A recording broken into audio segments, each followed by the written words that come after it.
Okay, I'm trying something new out. This is the first time I've ever made this kind of smoothie.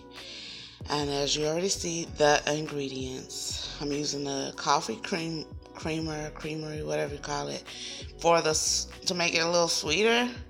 So, let's do it, guys.